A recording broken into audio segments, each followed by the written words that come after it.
ای مومن واورا سر په سجده سر او د الله ویا حمدنا و مومن او د الله ویا حمدنا و مومن ای مومن واورا سر په سجده سر او د الله ویا ژوند لار زمنګ د نن ورځې د خپرونې موضوع بیا هم جنتي میرمن ژوندون د مرګ یو امانت دی و مومن ژوندون د مرګ یو امانت دی و مومن بسم الله الرحمن الرحيم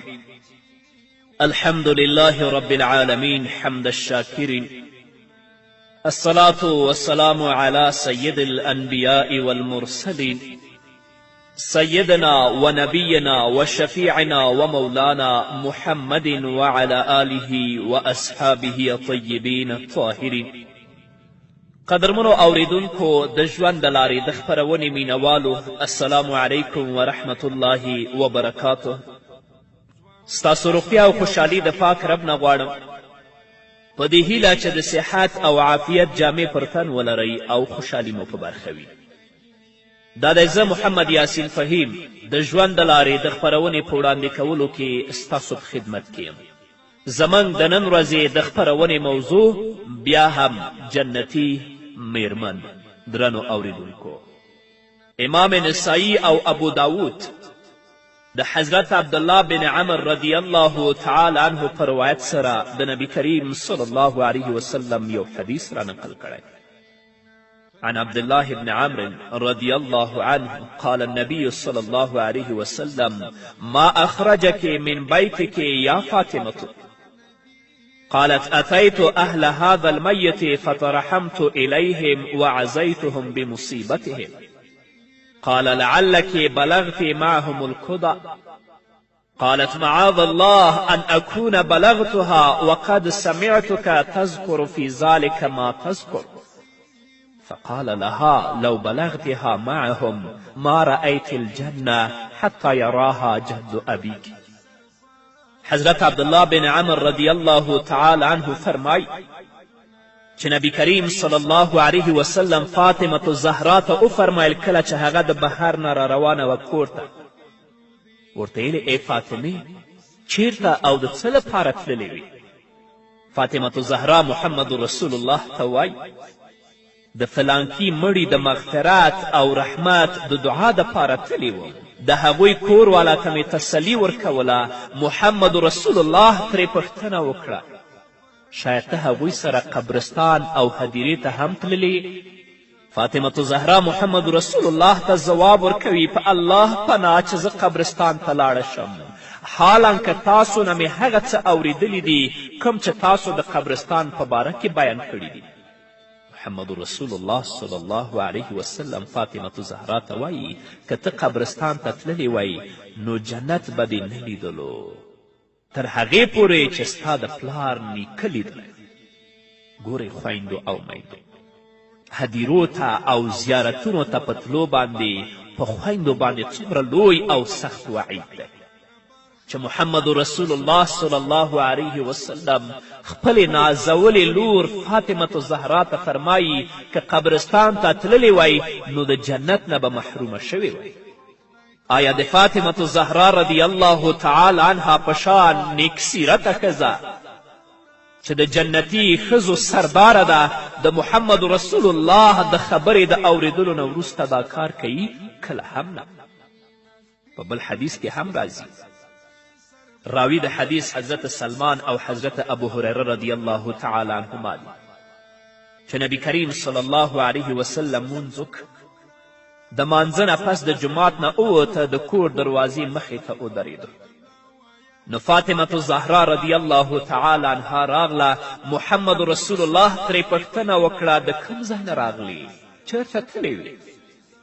فاطمة زهرا ورته وایي د فلانکۍ کور ته تللې وم هغه وفات شوې ده محمد رسول الله ترې پوښتنه وکړه آیا ته د هغې قبر ته هم تللې وې فاطمة زهرا خپل پلار ته ځواب ورکوي الله پاک دې ما وساتي چې زه داسې کار وکړم د هغې نه پس چې ما تاسو نه څه د قبر د تلو په باره کې د زنانو دپاره وعید اورېدلی دی یعنې صرف د هغې کور ته زه تللی وم نبی کریم صلی الله علیه وسلم بیا خپلې مبارکې لور ته وایي که ته قبرستان ته تللی وای هدیرې ته تللی وای نو د جنت خوشبو به دې هم نه وای محسوسه کړې خویندو او میندو د ښځو تاک زیارتونو ته او هلته میلې جوړول دا د الله رب العزت د لعنت سبب دی د شریعت نه ناخبره ښځې په زیارتونو باندې ګرځي هغوی بې حیا کیږي بې پردې کیږي دا ټول د معصیت او جنت نه د لرې کولو اعمال دي خویندو د دې نه ځان وساتئ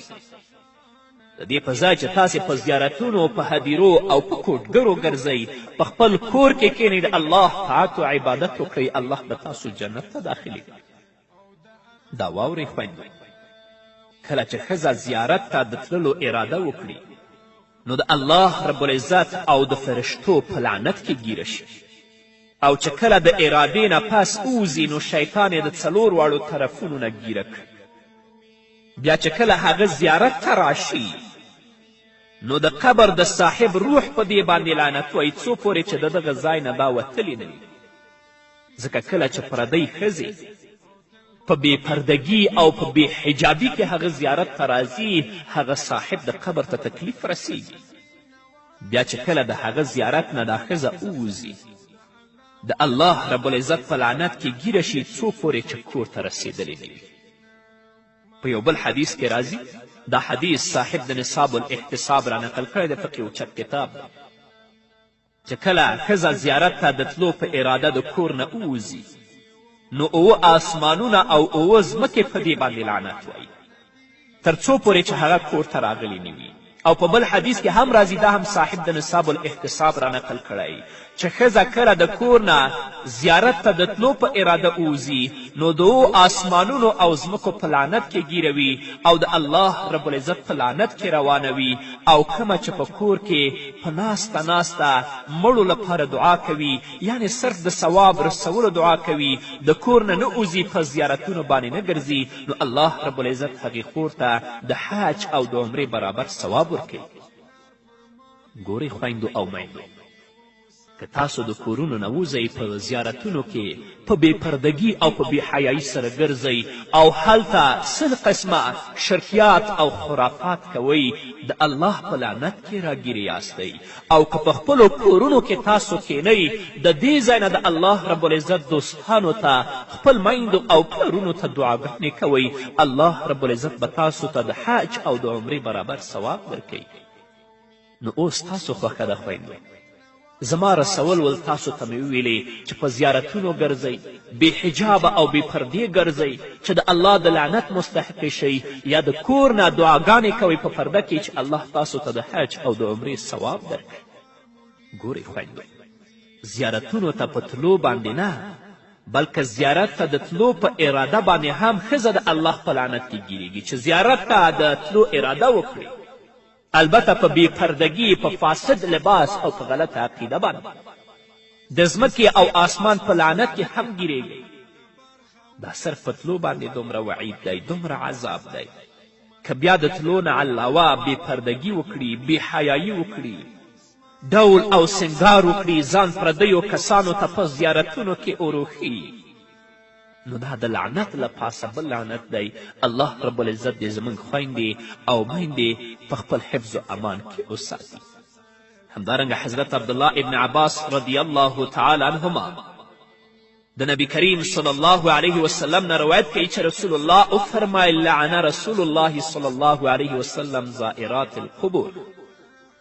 محمد رسول الله صلی الله علیه وسلم په هغو ښځو باندې لعنت ویلی چې هغه په قبرونو باندې ګرځي په زیارتونو باندې ګرځي همدارنګه د ابو داود او د ابن ماجه بل حدیث دی، راوی د حدیث حضرت عبدالرحمن بن حسان بن ثابت رضی الله تعالی عنه دی. هغه فرمایي لعن رسول الله صلی الله علیه وسلم زوارات القبور. نبی کریم صلی الله علیه وسلم په هغو ښځو باندې لعنت ویلی چې هغه په قبرونو او په زیارتونو باندې ګرځي، زیارتونه کوي. همدارنګه حضرت ابی هریره رضی الله تعالی عنه فرمایي لعن رسول الله صلی الله علیه وسلم زوارات القبور. نبی کریم صلی الله علیه وسلم زیارت ته په تلونکو ښځو باندې لعنت ویلی دی. د نبی کریم صلی الله علیه وسلم په ګڼو احادیثو کې ښځې زیارت ته د تلو نه منع شوي دي، حتی رسول الله پرې لعنت ویلی دی. دا ځکه چې د ښځو زړونه کمزوري دي، د نفس او د شیطان په جال کې زر ګیریږي. د دې وجې نه زیارتونو ته تلل راتل او هغې سره عقیدت اکثر د شرک سبب وګرځي. تاسې یقین په الله وکړئ، په کابل کې ما داسې زیارتونه لیدلی دي چې خویندې ورته راځي د قبر نه طواف کوي. داسې زیارتونه هم شته چې راځي د هغه ځای نه کاڼي وړي، د هغه ځای نه خاورې وړي، د خوردې په شکل دوی خوري، په ځان یې موږي. دا شرک نه دی، څه شی دی؟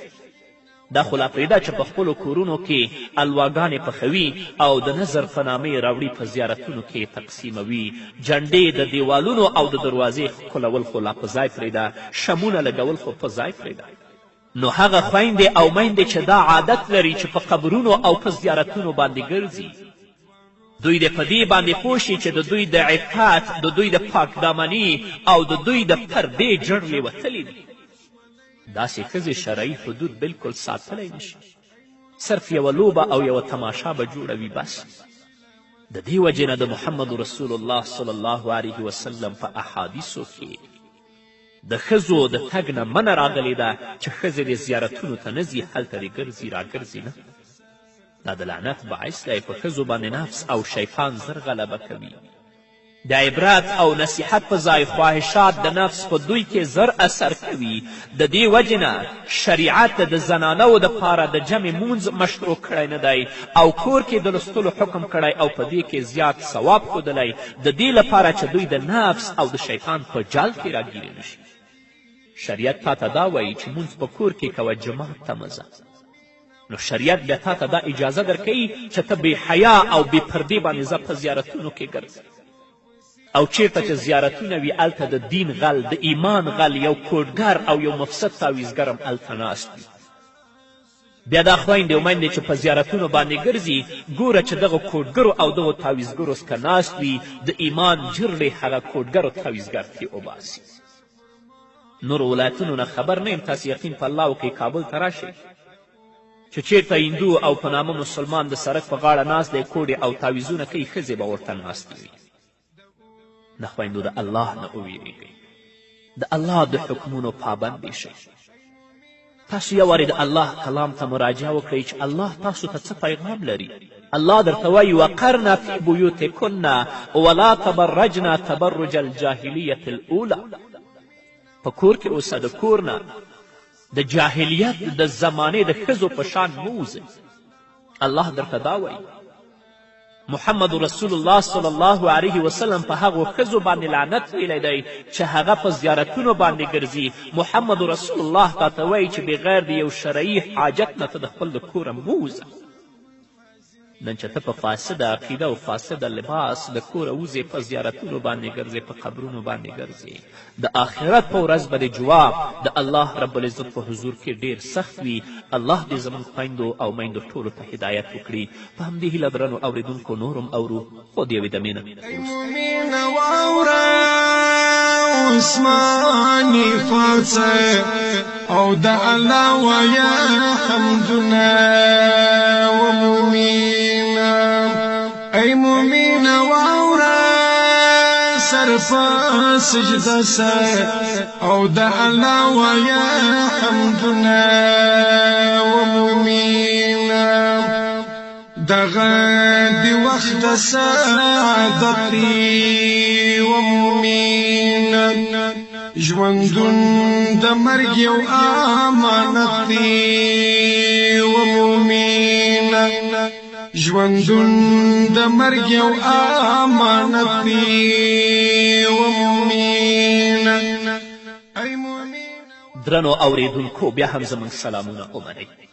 نن ورځ چې په افغانستان کې څومره مشهوره زیارتونه دي، تاسو لاړ شئ یو وارې هلته وګورئ چې ښځې څومره د بېحیایي او بېپردګي مظاهره کوي. هلته څومره په بېحیایي او په بېپردګي کې زیارتونو ته راځي، او څومره خویندې دي چې په فاسد لباس سره په فاسد سینګار سره راځي په زیارتونو کې د خپل د عفت او د خپل د عزت جرړې وباسي. یو شریف انسان چې ځي هدیرې ته د دې لپاره چې هلته دعا وکړي د عبرت لپاره، تاسې یقین په الله وکړئ چې د دغو ښځو د لاسه دا نارینه هلته تللی نشي. څنګه چې په ودونو کې ګرځي په فاسد لباس سره په فاسد عقیدې سره، هماغسې دوی په زیارتونو او په هدیرو کې هم ګرځي. نن ورځ زیارتونه د همدغو ښځو د لاسه د لوبو او د تماشو ځایونه ګرځېدلي، میله ځایونه ترې جوړ شوي دي. بخښنه غواړم د اخلاقي فساد مراکز ترې جوړ شوي دي. شریعت د زنانو په مزاج ډېر ښه پوهېږي او ډېر ښه پوه دی. همدا وجه ده چې شریعت پابندي لګولې چې ښځه کله زیارتونو ته ځي نو د الله او د رسول الله صلی الله علیه وسلم په لعنت کې ګیرېږي.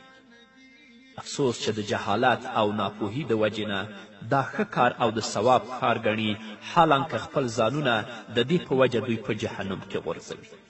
قل هل ننبئکم بالاخسرین اعمالا الذین ضل سعیهم فی الحیاة الدنیا وهم یحسبون انهم یحسنون صنعا. موږ وینو چې زموږ ځینې پاکې خویندې او مسلمانان وروڼه کال په کال میاشت په میاشت پیسې ټولوي د دې لپاره که الله رب العزت زما حج او عمره نصیب کړي لاړ شمه د کعبې نه طواف وکړم او د محمد رسول الله صلی الله علیه وسلم مسجد نبوي کې مونځ وکړم، د رسول الله د مطهرې روضې زیارت وکړم. همداشان ځینې فاسد دي چې هغوی خپل منځو کې پیسې ټولوي د دې لپاره چې هغوی عرسونو او زیارتونو ته لاړ شي، او دا د ثواب باعث هم کوي. کله چې نوروز کیږي ځینې ناپوهه ځوانان تاسو لیدلي دي چې د 10 شپو مخکې نه دوی خپل منځونو کې موټرونه برابروي، پیسې برابروي د دې لپاره چې موږ مزار ته ځو، سخي ته ځو. ته خو یو وارې لاړ شه هلته هغه شرکیات ووینه، هغه خرافات ووینه چې ټول د الله رب العزت د غضب او د الله رب العزت د لعنت سبب ګرځي. الله رب العزت دې زموږ خویندو ته، الله دې زموږ میندو ته، الله دې زموږ وروڼو او پلرونو ته هدایت وکړي چې دا خرافات، دا شرکیات او هغه کارونه چې د الله رب العزت د لعنت سبب ګرځي شاته پرېږدي، هغه اعمال او هغه کړنې غوره کړي چې دوی نه الله او محمد رسول الله خوشحالیږي او راضي کیږي. لږ تاسې سوچ وکړئ که په زیارتونو باندې عرس کول او په زیارتونو باندې میلوی جوړول د ثواب کار وای، نو په مدینه منوره کې به د محمد رسول الله په مقدس مزار باندې د ابوبکر او عمر رضی الله تعالی عنهما په زیارتونو باندې عرسونه او میلې کېدل. همداشان د نورو انبیاو علیهم الصلاة والسلام په زیارتونو باندې به میلې او عرسونه کېدلی. دا کار به صحابهو کړی وی، سلفو به کړی وی، په خیر القرون کې به شوی، حال دا نه دی شوی. نو ای میندو او خویندو داسې کارونو کولو سره ځانونه د جهنم مستحق مه جوړوئ. د الله او د رسول صلی الله علیه وسلم په لعنت کې ځانونه مه ګیروئ. چې کله محمد رسول الله ورته د لعنت کار ویلی دی نو د بل چا وینا او کولو ته مه ګورئ. سبا به د قیامت په ورځ الله رب العزت سره مخ کیږئ. الله رب العزت ته به بیا تاسو څه ځواب وایئ؟ او کمې خویندې چې په دې کار کې ګیرې دي په زیارتونو باندې ګرځي، خرافات او شرکیات ترسره کوي، تاسو هغه منع کړئ. شته ځینې جاهله او ناپوهه خلک شته په نامه د ملایان چې کله هغو ته دین د محمد رسول الله د احادیثو په رڼا کې او د الله رب العزت د کلام په رڼا کې بیانیږي، چونکه د هغوی شخصي ګټې تر پښو لاندې کیږي، درته وایي چې د دې خبره مه منئ، دا داسې دی او داسې دی. ته راشه د الله کلام واوره ناپوهه، ته راشه د محمد رسول الله احادیث واوره چې الله او محمد رسول الله څه وایي او ته څه کوي. نن ورځ موږ او تاسې ویني هغه خویندې او میندې چې زیارتونو ته روانې دي، داسې جامې او داسې سینګار یې کړی ته وایي چې کوم واده ته روانه ده، دا چې د الله د لعنت او د غضب سبب نه دی نو څه شی به وي؟ د ترمذي حدیث دی. راویه د حدیث حضرت میمونه بنت سعد رضی الله تعالی عنه ده. عن ميمونة بنت سعد وكانت خادمة للنبي صلى الله عليه وسلم قالت قال رسول الله صلى الله عليه وسلم مثل الراقلة في الزينة في غير أهلها كمثل الظلمة يوم القيامة لا نور لها. حضرت میمونه بنت سعد رضی الله تعالی عنها چې د نبی کریم صلی الله علیه وسلم خادمه وه، هغه فرمایي چې محمد رسول الله وفرمایل کومه ښځه چې د خپل خاوند نه علاوه د بل چا په وړاندې زیب و زینت کې ناست سره ګرځي، د قیامت په ورځ د سختې تیارې په شان ده چې هیڅ رڼا به پکې نه وي، یعنې هیڅ نور او رڼا به د دې دپاره نه وي. نن چې دا ښځې په فاسد لباس کې او په فاسد سینګار کې د کوره وځي، په بازارونو او په زیارتونو او په دفترونو کې ګرځي، دا زینت او سینګار د چا لپاره ده؟ که د خاوند لپاره وي خو باید په کور کې وي. د دې نه معلومیږي چې دا د پردو لپاره دی. د قیامت په ورځ به دوی د الله په عذاب کې ګرفتاره وي، دوی لپاره به د سره رڼا نه وي. آزادې بې پردې او بې حیا ښځې چې کله خپلې جامې واچوي نو غواړي چې بهر ته ووځي او خلکو ته د خپل جامې او لباس وښیي. دا د دې لپاره چې خلک ورته مایل شي، پردي خلک یې وویني، دې سره ورته مزه حاصلېږي، خوند اخلي د دې نه. همدا وجه ده چې د پاک دامنو ښځو نه علاوه چې کمې ښځې دي هغوی د خپلو خاوندانو په وړاندې پاکې جامې نه اچوي، زیب و زینت نه کوي، لیکن چې کله بهر ته رشتهدارو کره یا بازار ته یا په زیارتونو ګرځي نو هلته بیا ښایسته جامې اغوندي، زیب و زینت کوي چې خلک ویني، دوی طرف ته مایله شي. دا حرام، ناجائز او د لعنت مستحق امور دي. دا ښځې نورو خلکو ته د بد نظر او د سترګو د زنا دعوت ورکوي. زموږ ډېرې مسلمانې خویندې او میندې شته چې هغوی په خپل ژوند کې د الله د حکمونو پابندې دي،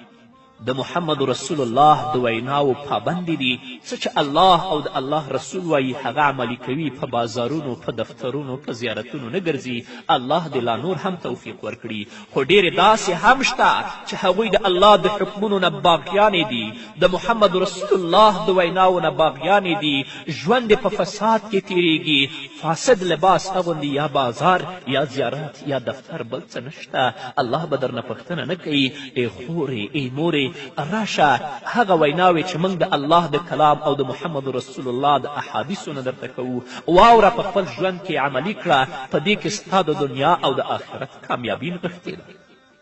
که نه د آخرت په ورځ به الله رب العزت د ستا نه سخته پوښتنه کوي، بیا به الله رب العزت ته جواب نه لري. محمد رسول الله فرمایي لیس علی النساء غزو ولا جمعة ولا تشیع جنازة. په زنانو باندې غذا، جمعه او جنازې پسې تلل نشته. په بل حدیث کې رسول الله فرمایي، د بیهقي حدیث دی، لیس للنساء فی اتباع الجنائز اجر. ښځې چې جنازې له ځي نو دې کې هیڅ ثواب نه کیږي بلکې ګناه ده. ګورې د جمعې مونځ د ثواب کار دی، غزوه د ثواب کار دی،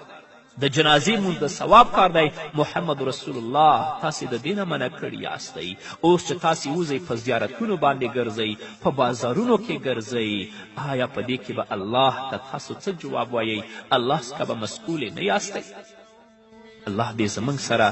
زموږ ټولو خویندو او میندو ته هدایت وکړي. الله رب العزت دې د دین او د قرآن پابندي وګرځوي. په همدې هیله درنو اوریدونکو دا وه زموږ د نن ورځې خپرونه چې ستاسو درانه حضور ته وړاندې شوه. تر بلې خپرونې پورې چې زه بیا هم ستاسو درانه حضور ته راځم، تاسو ټول په لوی او بخښونکي الله سپارم. پاتې ژوند مو نیکمرغه، ښاد، بریالي او کامیاب اوسئ. ای مومینه واوره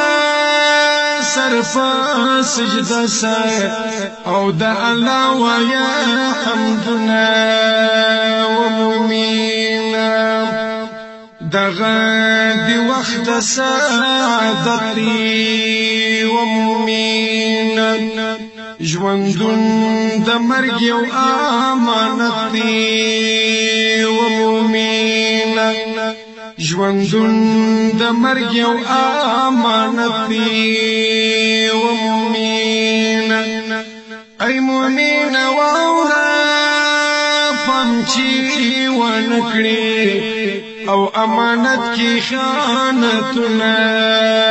و مومینه ای مومینه واورا سرفا سجده سر او د الله ويا حمدنا ومؤمن فمخلوقات کی حسنیه ومؤمن جوان روح رمت شولی نگینیه ومؤمن جوان روح رمت شولی نگینیه ومؤمن ای مؤمن واورا غفیر